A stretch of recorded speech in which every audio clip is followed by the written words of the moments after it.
As a National Youth Program Director, you get to spend a lot of time thinking about youth development. In fact, that's what I've been doing, not only with the groundwork, of course, but with the Ethical Society for many, many years before that. Arthur Dobrin was one of my mentors, along with Dr. Schumann, on ethical culture, and he had a lot of impact on me when him and I taught together at Hofstra University. He's the one that offered me that doorway, and I taught there in his same department along with Arthur Dobrin. If some of you don't know him, he's the leader of the Long Island Society for many years and is a specialist himself on youth development. And so the question is, and it's been posed for many, many years, both through all my studies and all my training, my degrees in youth cognitive development and those things, is what is the proper education for youth, and what's going to have the biggest impact? How do we take a young mind and kind of influence them in such a way that they not only achieve their best, but for those of us who have strong community attachments, of how do we make sure that they're continuing to participate in the life of this community as well. And it's been quite a journey over decades of trying to figure out exactly how that works, and including for my organization and all the experiences. When I was at the Riverdale Yonkers Society, they began a program decades ago, something called Teaching Tolerance. And I attended their workshop that they taught down at the Martin Luther King Center down in Atlanta. And I got to spend a couple of days there learning their teaching techniques and trying to figure out exactly what they thought youth education should include. It was extremely powerful experience for many reasons. Recently, I've had the privilege of returning back to the Martin Luther King Center, not as a student, but as someone who's coming in, who's created job pathways for 4 young adults in Reconstruction. And so the Martin Luther King National Historic Site asked me to come down there. I looked through about 15 buildings, gave them a budget and told them how to do this. And I'm currently recruiting youth to learn how to work in that environment. But I'm mindful of the fact when I was there and worked in this place, and I got to have a private tour of Dr. King's home and got to see the Chester drawers. You know, they didn't have a bassinet when he was a kid. They actually had him sleep in inside of a Chester set of drawers. And I got the opportunity to be in his place and in his house and to think frequently about his work and what he was interested in. And to think often about his ideas and what he had hoped to do. It is often people who struggle the most with affirming the worth and dignity of them and for others, that they have the greatest insights about what is happening in our nation and what is failing. You know, he once said that intelligence plus character is the goal of a true education, that it wasn't just intelligence alone, that we also needed to make sure that youth had character development, that we were somehow providing them with some kind of moral training along the way, because we know that you cannot just have intelligence. He thought that creates some of the most dangerous people in history. That also that intelligence had to come along with a sense of character, or we're going to just be in trouble again and again. The concern is for many of us who do youth development is we are experiencing a massive decline in empathy across the United States. In fact, students today who are given the same empathy tests that were administered in the 1979 score 45 to 75% worse in their empathy scores. They're less likely to read the feelings of others, to be able to tell what's going on with other people. And that's getting more and more difficult. And that's, as you can imagine, is pretty worrying. Empathy is so central to character development. And if you cannot feel the needs of others, we're all in danger, as you can imagine. Now, researchers have been trying to figure out exactly what's going on. We have an increasingly isolated culture where people are siloed into their particular little places. Community is collapsing in several different areas as well. And of course, we're all still trying to figure out what is the impact of social media, that if a young adult spends their entire time talking to the world like this, what have we lost? What have they lost? Providing character education, though, or kind of ameliorating that, though, is going to be a struggle. We had a cultural war over that in this country. Some of you certainly understand this. You probably maybe have participated in it, about whose values and how those things would be taught. I don't know if y'all know this, but currently 19 states no longer even teach civics education. 19 states. Do you know one of those states, by the way, used to be New Jersey. New Jersey did offer social studies education and several things like that, but civics was only a part of those studies rather than a dedicated class. I don't know if you remember back to your high school days, but you probably took a class in civics. And that's kind of the result of the cultural wars about who was going to teach what, whose values we were going to teach, what was going to be purported. And both conservative and liberals have kind of bantered that back enough that we kind of removed most character education from our schools. Unfortunately, we paid a heavy price for that. We need to go back and explore what that means. I don't know if you remember when William Bennett was the Secretary of Education under Ronald Reagan. When he wasn't off flying secretly to Las Vegas and gambling, he was writing books on virtues. Part of that was to create a kind of a list of Aesop's fables and other kinds of tales that then could be used by adults to teach their children how to have greater character. The problem with his books, and that Arthur Dover really wrote a lot about this and helped me understand it, it's not enough to tell a child to read a story in which there's already a foregone conclusion about what that child could do. Arthur says you're not fostering any kind of capacity for moral reasoning. You're just saying you shouldn't do this. Here's what happened to this rabbit. You shouldn't do that. This is what happened to the fox. And you should just memorize those things. We need a different kind of approach in this country. We need something that can deal with the increasing complexity of our world. Just watch television today about programs that young adults, and their world is radically different in many ways than ourselves. They're also dealing with things like gender expression and multiple forms of identity. And just to give them a simple answer at the end is this is how we should be, doesn't serve them well in an increasingly complex world. We also know that since 1958, when Sputnik frightened America, that suddenly large amounts of government spending almost for the first time in this country was directed towards science and technologies. The reason being is that we thought we needed to prepare the United States for the Cold War. And it was a pretty successful act. It founded many other different science programs that allowed people to apply for student loans and all those kinds of things that started because of the National Defense and Education Act of 1958. And that was partially of what has moved us more and more into teaching science and technology. And the problem with that, of course, is that sometimes it came at the expense of other types of education that we needed.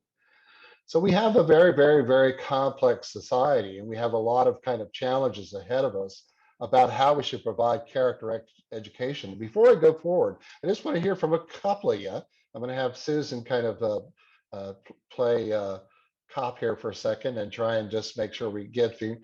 What do you think should be included in character education? If it's not just reading, the book of virtues and these kinds of stuff, how do we develop character education in children? And then I'd like to hear from you, and I'll give you kind of my 2 cents on that as well. Susan, Please electronically raise your hand. We have Lucy first. Please unmute yourself. Hi, everybody. Well, I have a bias toward literature anyway, but I think that students can learn a great deal from the humanities, certainly. There's not enough emphasis on the humanities in colleges and universities either, but that would include philosophy, and people can learn from history and certainly literature and well-selected pieces of English, international, American literature. So that's my opinion. Thank you, Lucy. Samantha, please unmute yourself. this is something that we talk about all the time in the Sunday school program. And it's funny, my mom and I had been having a conversation because she read an article that was talking about how children who volunteer from a very young age are far more likely to volunteer as adults. And I think it's, again, that Native American saying is something that I use in my teaching all the time. Tell me, I will forget. Show me, I may remember. Involve me, I'll understand. So, for example, in December, we took the kids to a food distribution warehouse, and nothing I say would ever replace walking into a warehouse stuffed with food, waiting for people, and picking up those boxes and feeling the dust on your fingers and checking the dates and throwing away perfectly good food because it didn't have a date on it. And all those small moments are far more powerful than any program we could have led in a room with a book. And I love books, but I just really do think that those experiences are so powerful. And what I don't know how to do is get more kids into our circle to help us do that. So anyone has ideas, let me know. But Curt, your idea that, empathy is something that is lacking in today's children. I've seen some really strange things over the years, including, and I'll just tell this quick story and then I will probably to shut up. But I had the students gathered around the table and there's newspaper on the table because it's an art room. And there was a picture of a firefighter rescuing a dog. And the dog was wrapped in blankets and his eyes were bright red and the firefighter sweating profusely. And there's no caption. It was all ripped off. It was just the photograph. And one of the boys laughed. And I stopped the whole class and said, honey, why are you laughing? This is a firefighter saving a dog. Why is that funny? And he clearly did not know what to say. The rest of the class, when they heard me say a firefighter saving the dog, said, oh, which is what you would expect. But the look in his eyes, he did not know why he was supposed to feel that way.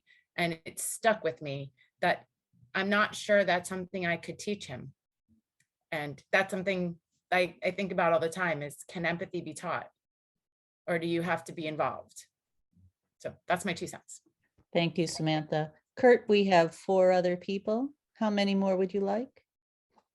Let's take those last 4 real quick then. Okay, all right. Pam, please unmute yourself.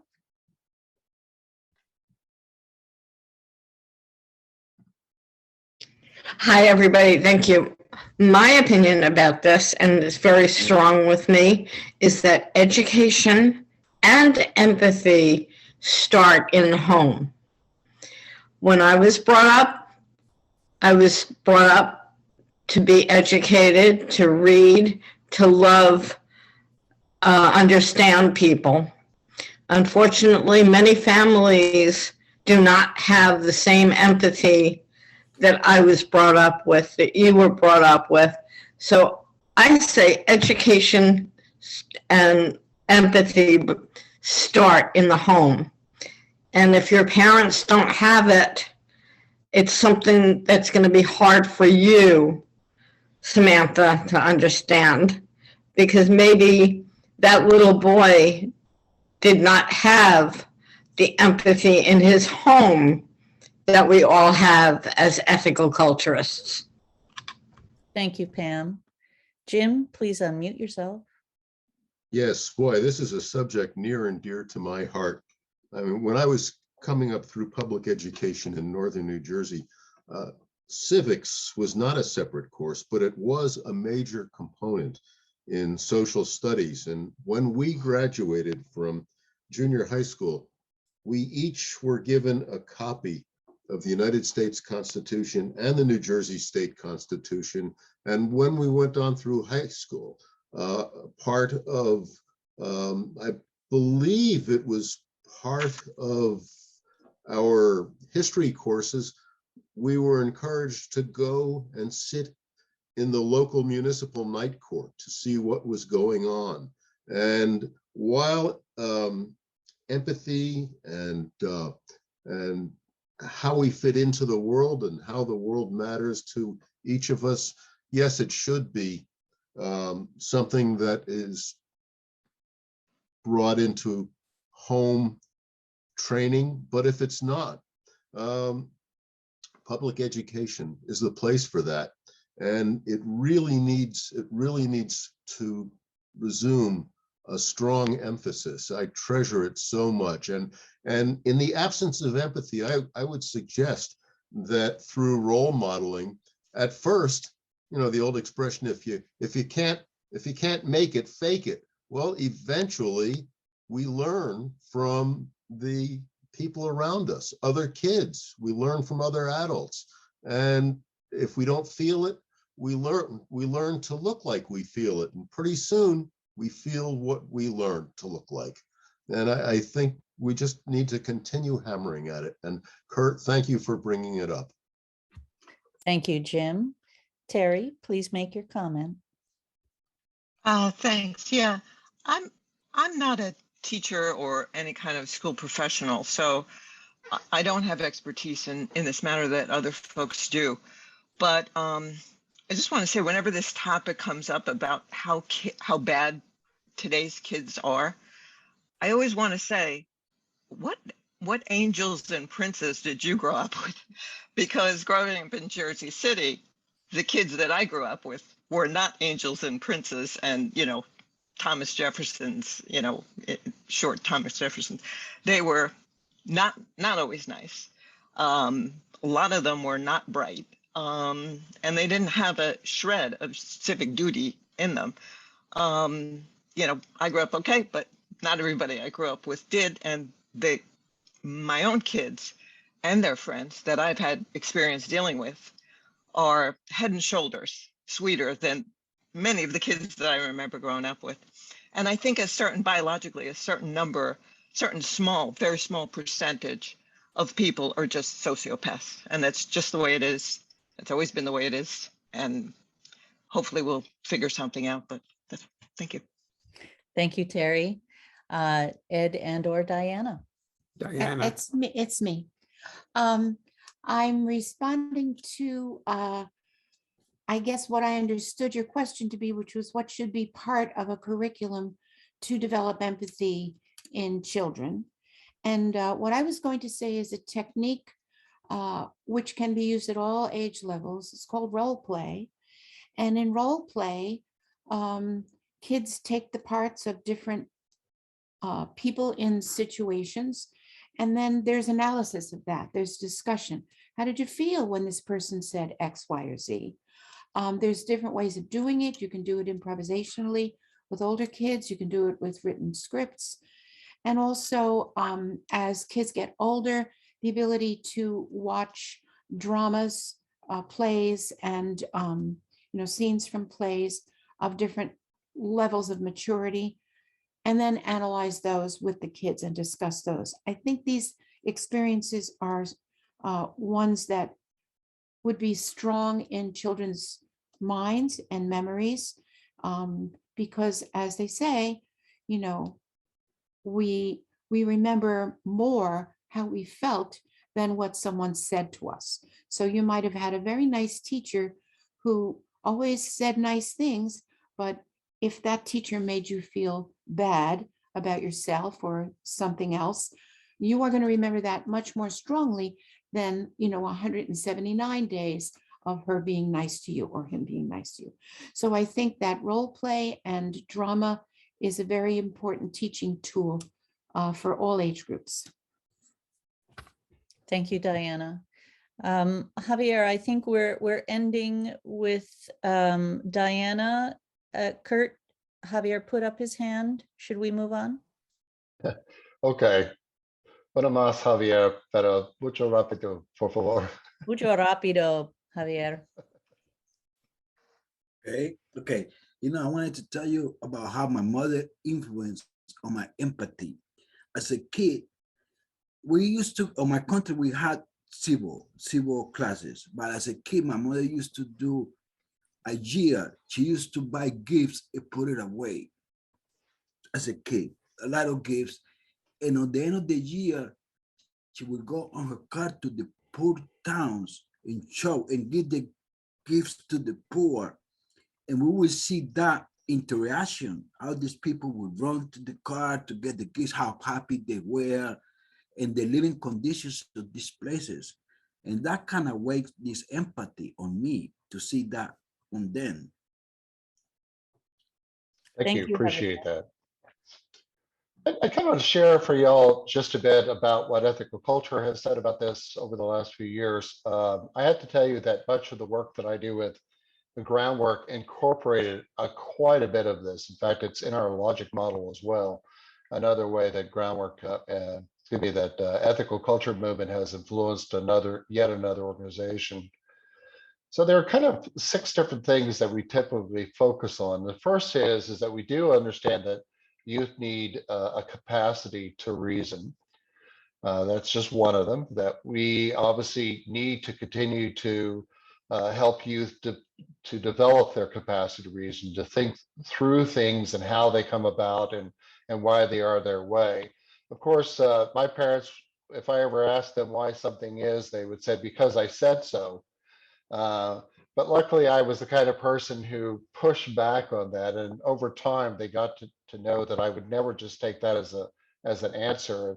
And so there was a lot more negotiation that went in and everything, and trying to understand the world around me. And I think they came to appreciate that as well.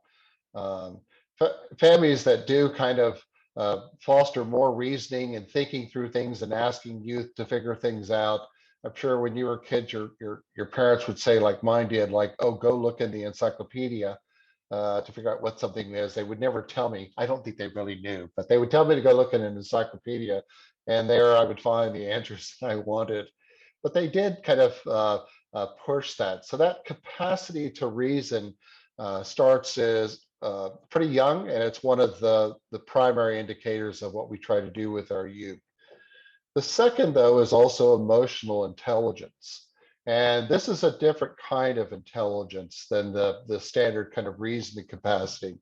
That was the work of Antonio Damasio, who said that actually people who stifle their emotions or who are not connect for a variety of reasons with their emotions are less likely to figure things out than people who are actually more in touch with emotions. The more you are in touch and connected to your emotions, the greater your capacity to reason. And the Italian neuroscientist Damasio kind of went over this again and again through thousands of experiments to show that the more kind of emotive people were, the more that they understood emotions and recognized emotions, the better they were to kind of figure things out. It's also, of course, one of the important parts of empathy is being able to read the emotional expressions of other people. When I was a young adult, and I was my training in speech language pathology before I went into audiology, we would used to have a bunch of pictures and we'd show them pictures of people with different emotions. And we just ask the youth, can you spot what's going on? What is the person feeling? And that was, of course, one of the early indicators for us if a child did not perform well on that test, that we needed to kind of build up that emotional capacity. Luckily, it is something that can be taught in most young adults. There are some, unfortunately, who will never get that. But for the majority of youth, that is something that actually can increase the more they learn to pay attention and to do that. That also starts with your ability to use emotive language. If you're not using emotive language around your kids or grandkids, the less likely they are as well. And so it's really just understanding what are the feeling words, we call them, as opposed to just action words. We often mistake those two things. Learning to be comfortable with your own emotive kind of language and to be able to use that in front of your youth is a big kind of way that we can help our youth foster that as well. The third thing that we try to do is to build the capacity for relationships. Now, relationships take on a very special kind of power and meaning within ethical culture, right? According to Felix Adler, it's the relationships, that ground, that give and take between you and I, from which ethical insights emerged, and how important that is to kind of be able to build up that relationships and making sure that your young adults have friendships, that they negotiate the friendships well, that you constantly talk about friendships with them, that you maintain healthy relationships yourself so that you can demonstrate to your youth what those things look like. The Oleners were a famous pair of husband and wife sociologists And they wanted to look at why certain people rescued Jews during World War II to kind of find what was that elixir. And they went through several things, and education attainment, wealth, political persuasion. They kind of went through all these things, and they could find no commonality. They could not find one thing that they said for sure seemed to be an indicator that a person was more likely to rescue another person, even if in a dire consequence. And they couldn't find that one thing. So they went back and re-interviewed all of the rescuers who did, and they asked a different question. They couldn't find any commonality for education. They couldn't find anything else. And so they asked them, do you have a relationship with the other person? And the vast majority did. And actually what the owners came to realize that the capacity to build relationships with others, especially those who are different as, are a bigger indicator of whether or not you're going to work to protect that person going on in the future, which is also another kind of a thing around empathy.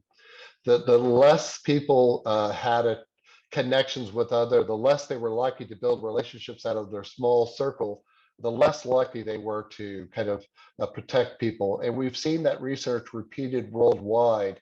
It seems to be a pattern globally. The other thing we try to do within ethical culture comes back to something Samantha said, which is the habit of getting involved. We actually strongly encourage our youth to get involved in community building type of thing or social action early on.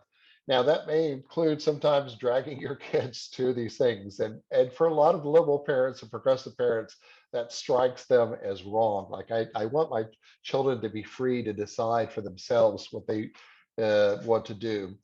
But as the research of Robert Putnam and others showed that they went to go study who was working in soup kitchens and try to also figure out who is that person who goes to the soup kitchen and volunteers again and again, and what can we tell them about that person. Once again, they looked at all kinds of indicators trying to figure it out, and they could find out no commonality until they asked once again a different question and came to figure out that that's just what their parents expected of them. That they often got involved, their parents would drive them, even sometimes they were not happy about it, kicking and screaming to the soup kitchen when they were younger, and they were more likely to stay involved. In fact, when they went back and then did a survey of people working in soup kitchens who for long periods of time, they could make a distinction between those who came short-term and those who stayed for a long period of time. People who stayed short-term came there because they felt like they wanted to give something. They felt maybe perhaps what we call liberal guilt, but also just wanting to be there for a little bit for another person.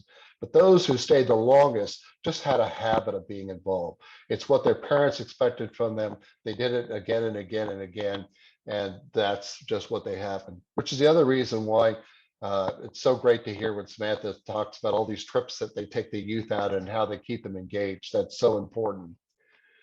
The two other things that we tend to focus on, one of them is called an internal locus of control, which is making sense of the world around you. And do you have any control over it? An internal locus of control, rather than feeling that you're constantly not in control of the world around you.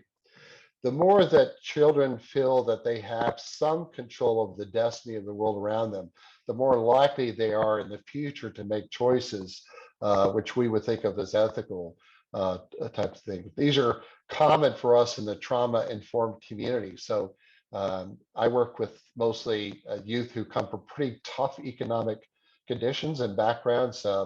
There's the usual kinds of things that accompany poverty, such as some domestic violence and things like that, and also substances abuse, which are more the factor of just what poverty does to individuals.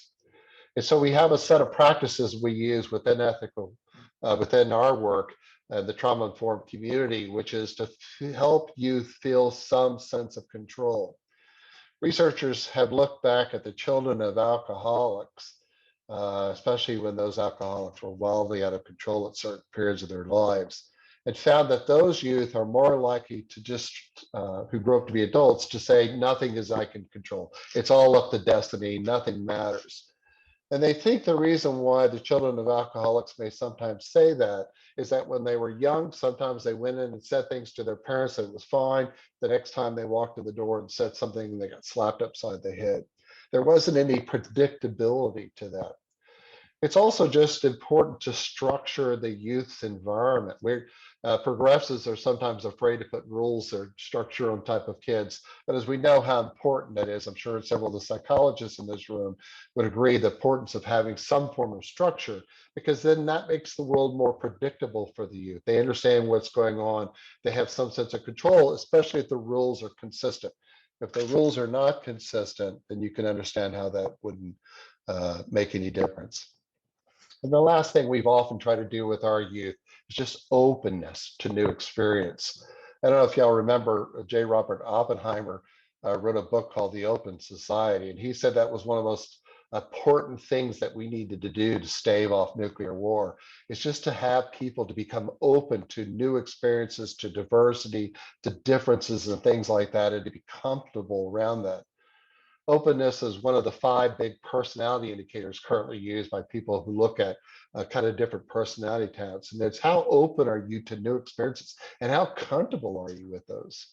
One of the things we try to do with ethical culture, of course, is to provide adventures and bring in new experiences and talk about diversity and talk about all these things in a simple, friendly way. You've used the curriculum called Our Whole Lives, which is to talk about young adults and their own burgeoning sexual experiences and identity and figuring out those things. But we just have to be the openness as to recognizing differences, and our comfort as a society to welcoming in diversity is going to be extremely important as well.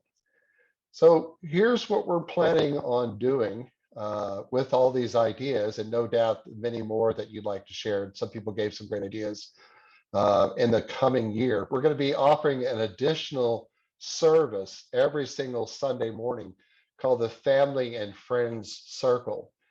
This gathering will be at 9:45 to 10:45, which is going to happen before the platform. And our goal is not to take away from the platform.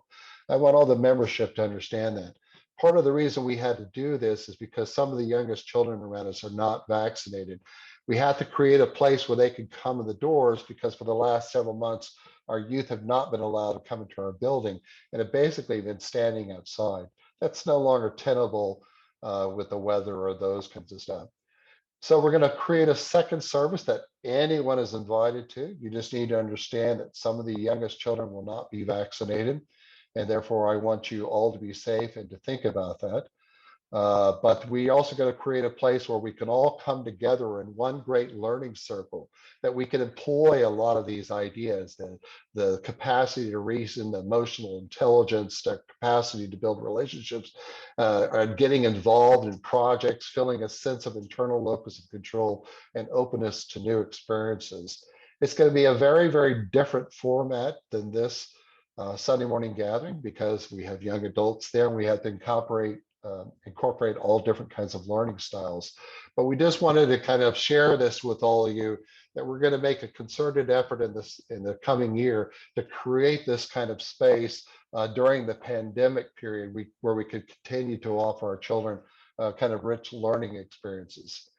As you may have heard and seen in the news, that children have paid a big price from the pandemic, not only from the social isolation, the loss of contact with their friends at schools. It's had a big impact on them. And so we have to respond appropriately as a community by offering them another way to come back into the group as well. So that'll be from 9:45 to 10:45, and then the platform will proceed at 11. I'm very excited about this new service. It's something I did at the Riverdale Yonkers Society as well, and it helped to significantly grow our community. But I hope you're excited about it and interested in wanting to participate.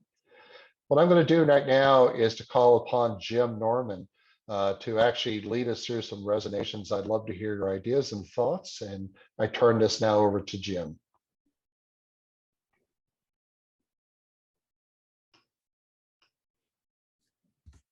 Jim, you need to unmute yourself.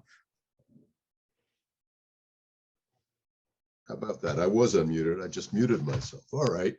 Curt, there's certainly much to resonate over in what you have said. And as an initial observation, I know that we do many, many wonderful things among ourselves. We have walks, we have hikes. I never see any kids on these things. I know that I'm planning to lead a walk at the Greenbrook Nature Sanctuary, which is an absolutely beautiful wild preserve overlooking the Hudson River on Saturday, January 22nd. And it never even occurred to me that kids would be coming along. Well, now it has occurred to me. I think kids should come along on things like this and share these experiences with adults. We'll see wonderful things. Last time I was there, we saw a red fox. We saw a bunch of deer who were utterly unafraid of human beings because it is such a sanctuary. They followed us everywhere. They thought we were quite an interesting natural phenomenon. And I think kids would benefit greatly from experiencing some of the things that we've come to treasure in our environment. So I thank you for inspiring me to think of that. And now I think that perhaps others have other reflections. We have Barbara Landberg, who has her hand up. Would you like to call on her, Jim? Oh, okay, sure, Barbara. Okay, hi. I think that one of the most effective things I did when I was teaching third grade was every week we would have a class meeting and we would sit in a circle and we asked each child, can you think of something somebody did this week that made you feel good? And for the child to come and express that when I was sitting alone and crying, or when I did this and somebody invited me to come over, or somebody reached out to me. And I think the more that kids hear this of the impact and what it's remembered by other children, it really is important. And I think that could be something that could be, used with the Sunday school or with, I've done it with from 3-year-olds to 8, 9-year-olds, but it can be for any age, but just for kids to be aware. And I think that increases empathy. Thank you, Barbara. Eric. Yeah, thank you. And I'm really glad to hear that that we're going to be expanding these offerings for in-person activities, especially for the Sunday school. And that the idea behind it is as well that it's a multi-generational and intergenerational activity, because I think that's really essential is, just getting the different ages of people together. And one of the things that I have really found very satisfying, we're a really strong, important community here, but there's also a much larger community. And I think that what I've tried to do and what my wife Lisa have tried to do is to just bring our kids with us when we're out in the community. Sometimes they come kicking and screaming, but as you say, they'll come. I know I have been guilty at times of using fast food bribery with Garrick. Come help me do this, volunteer project, and we may get some Burger King on the way back. So I'm afraid he, every time he goes past a Burger King, he's going to feel this urge to volunteer somewhere, which might be okay.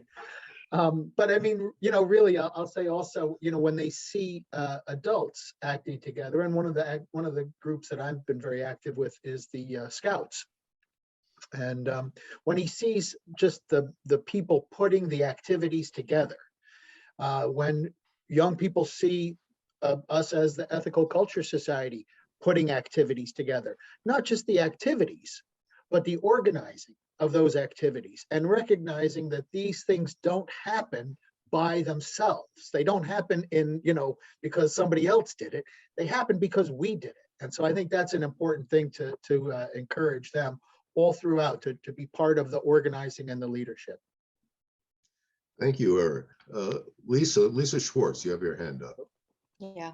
Hi, can everybody hear me? I think I unmuted myself. Yeah. Yes. First of all, Curt, I want to thank you. I think this is a really important platform. And I just want to add a couple of things. One is, I believe as a retired school social worker that empathy can be taught. And just to Pam's point, I think even kids who come from families where they may not come from empathetic parents, schools are a really important place where they can see those role models and learn empathy from where they're spending 6 hours of their day. So I do believe empathy can be taught. I think all the things that were mentioned through role modeling, Diana, absolutely, exposing kids to diverse cultures. It's a lot of work, and it's not going to happen in one lesson, but there's one story that I want to share. As a school social worker, I ran a lot of groups, social skills groups, peer groups, kids who often I had kids who were the ones in a lot of trouble who were coming to me, and I ran groups. So I had one kid, a 4th grader, who was known as the school bully. He was always in trouble, and he was always bullying other kids. And one of the other kids that he was bullying was somebody I had in a group. And what I did was I put these 2 kids together in a group that I ran. And one of the things we did in these groups, we talked about all sorts of things. We talked a lot about our families. We would go around and share experiences and tell me something about your mom, tell me something about your dad, how many siblings do you have, yada, yada. And kids would learn from each other. And through weeks, I don't know how many weeks, but what ended up happening was the kid who was the bully started feeling comfortable enough to talk about what was happening in his family. And his father was abusive, and his father was abusing his mom and abusing him. He was sharing this in this group with the other kids, and he felt very safe doing it. What ended up happening was the kids got to understand him and felt really empathetic towards him just by hearing his story and understanding him. And the kid who he was bullying shared his story, and they ended up, they ended up becoming friends. And it was really a learning experience for me, because I didn't plan for this to happen, but just through discussion and learning about what somebody else's life is like, it was empathy was being developed there, right, in this group. So I think Barbara Lamberg, what you said, every morning doing a meeting with your kids is wonderful, but often teachers are so stressed out and have so much to do that I think one of the things we need is more counselors in our schools, more social workers, more ability to do these kinds of groups where real empathy can be taught through all the things that were mentioned. So thanks, Curt. Thanks. And thank you for that, Lisa. David Lamb, please unmute yourself. Thanks. I just want to echo what many have said about the importance of role models, particularly, I think, for boys too, because, to act empathically is kind of revealing about yourself, and boys particularly, I think, are often taught not to do that. They're taught to be tough, not show affection in public, because that's a sign of weakness. And I think it's really important for them to have role models in adults who act empathically and warmly, unashamedly. And that's all I wanted to say. Thank you. Sam Stankiewicz. Just to respond about what's going on in schools, my school for many years has had a program called Open Circle, which is similar to Barbara's idea, but it's actually a social competency program that has a curriculum, and the goal for Open Circle is that the students meet in a circle that always has an empty chair for anybody to be able to join, and they talk about social issues and strategies. There's always a theme, like, for example, the double D's are: if it's not dangerous or destructive, solve the problem yourself. If it's dangerous or destructive, tell a teacher, things like that. And the problem with it is that the teachers are so burdened that they don't have the time to really fully implement the program the way it's designed. So a lot of them use the information and the language and part of in their daily conversations, but it's certainly, I don't think any of them would tell you that they're doing it exactly the way it was designed, because it's designed in an unsustainable way with the demands of today's teaching. In addition, one of the teachers who really loves this program, she said she'll do an open circle on a topic and they'll turn around and go out in the playground and do the exact same behaviors. And she just felt like it's really like, you know, a drop in the bucket sometimes. Whereas like Lisa's strategy of getting two kids in a room and getting them to know each other and actually having like a relationship is exactly what Curt was saying about, you know, people who are in relationships are more empathetic toward each other. And I think that's really more of the ticket than the larger group stuff. I mean, everything, all these little pieces work together, but it's really, really hard for the public school teachers to get enough time to do it well. That's my comment. Thank you, Sam. I don't know if it's Marianne or Orion, but one of you, Marianne, please. Okay, please unmute I yourself. was teaching, go ahead. I was teaching in a school called the School Without Walls. The kids came from all over. They were potential dropouts, and we had to rescue them, actually, get them interested in learning and get into programs. And so we did. We gave them on-the-job training. If they wanted to be medical people, we put them in medical situations. If they preferred secretarial, we put them there. We put them wherever they could have a learning experience to their liking. But that didn't start till 9 o'clock. So at 8 o'clock when they arrived, what did we do? There was nothing until they got off their chest what was going on at their homes that morning or that week.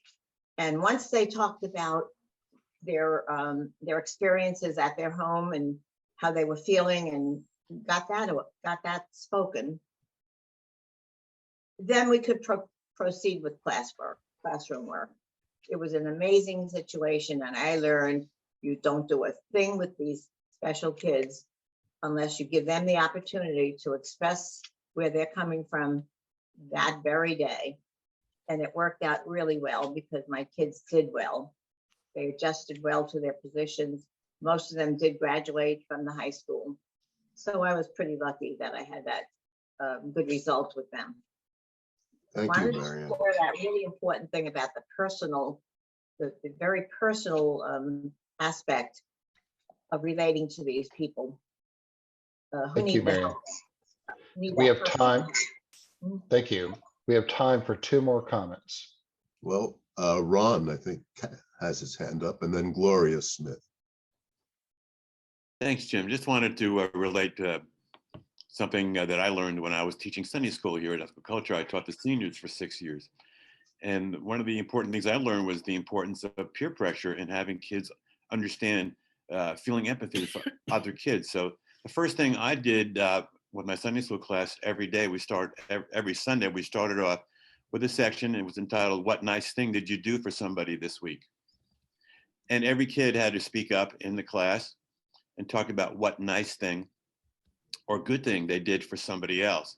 So it was a situation where they were being asked to be outer directed at some point during the week. And they knew that they were going to come to Sunday school class and have to talk about one nice thing they did for somebody. And so they did, because they had the peer pressure. They knew other kids were going to talk about it also, so they better do something.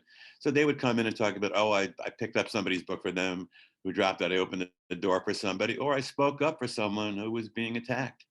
And they brought that to Sunday school with them. That was the first thing that we did every Sunday. And I think the fact that other kids were also expressing this empathetic view of the world also, you know, pressured them into kind of doing it, even if they didn't want to do it. And they learned that way that it was okay. It was okay. It was cool to be nice to people. Thank you, Ron. Gloria, please unmute yourself.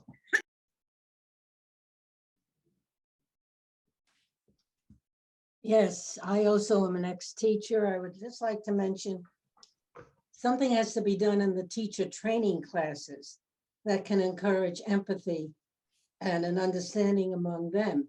I remember some young teachers coming in lacking total understanding of what was going on with these young children. And I remember saying to one of them, you're not that far removed in age. Don't you remember what you said or did at that point? Have you no understanding of that? And they were oblivious to it. I was fortunate enough to start education in the ethical schools. I remember Al Black coming in and telling stories, moral, ethical value, but also encouraging empathy. I worked at the Madison Settlement House. All that encouraged a feeling for other people who were different or maybe less fortunate. I remember the first Indian, Asian Indian, came into the class, and she was put into my class, and I was ready, had developed a special team teaching program. Children were very nasty to her. She looked different. The body odor was different because of the spices in the food and what the clothing absorbs, and they were very nasty. Other teachers didn't care. We stopped the class. My partner took over both classes. I had this Indian girl leave the room, go to the social worker, and we approached the class and explained the situation to them, and how another culture and how you can infiltrate in life. And that solved the situation. But in honesty, you don't have many teachers that will take the time to do that or are willing to do that. And maybe that should be inculcated more into the teacher training classes, which I thought were a waste of time anyhow. All right, well, thank you. Thank you for that. And I think at this point, I think Curt. It goes back to me. you. Yep. Yeah. Thanks, Jim. Hey, thank all of you. I think that was a pretty good conversation, and many of the things that we've heard, I think, are the things that we hope to continue to incorporate. Hopefully one day we'll be able to restart our full Sunday school and have everything back together again. But in the meantime, we're going to try this family and friend circle until we can all get through this pandemic together. You know, when I was down at the Martin Luther King Center, I got to spend time going through each of the 6 pods they kind of have there. If any of you ever visited Atlanta, you go through kind of 6 small little pods, and you kind of see the evolution of Dr. King's work. And his ideas progressed just like all of us as he continued to think about what was going on. And then we were there with a kind of a skilled educator person who was kind of going through, and they were pointing out different things. And they were asking us to see if we could see a difference in his focus as he progressed. That was our assignment, and to go and look at each of the pods and see what Dr. King's thinking and how it evolved. And I went back to the person, I said, you know, it looks like prior to the March on Washington that the primary focus, and he talked about lots of different things, but the primary focus of Dr. King's work was to talk about that we needed to change many things in the United States because this was the right thing to do constitutionally, that we had created a constitution for all Americans that ensured certain kind of rights, and none of those things were happening. That involved to the fact of him talking then about how racism was destroying that kind of thing. But after his arrest and put into jail, in the Birmingham jail in the March on Washington, he changed his rhetoric a little bit if you listen to his speeches. And he finally comes back and says, listen, don't do it because it's the Constitution, and don't do it because racism is just bad for the country.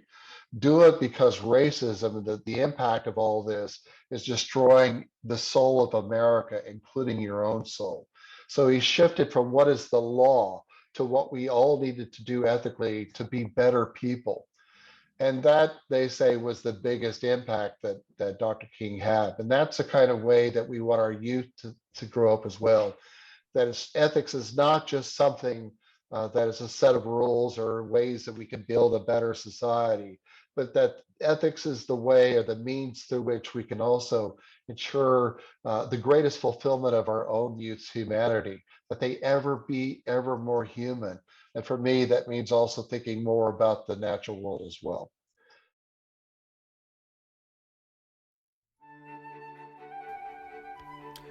To learn more about us, visit our website, ethicalfocus.org, or email us at admin@ethicalfocus.org, and we'll get back to you. To make a donation, go to ethicalfocus.org/donate. Please follow us on Instagram, Twitter, and Facebook, and you can watch many of our past programs on our YouTube channel.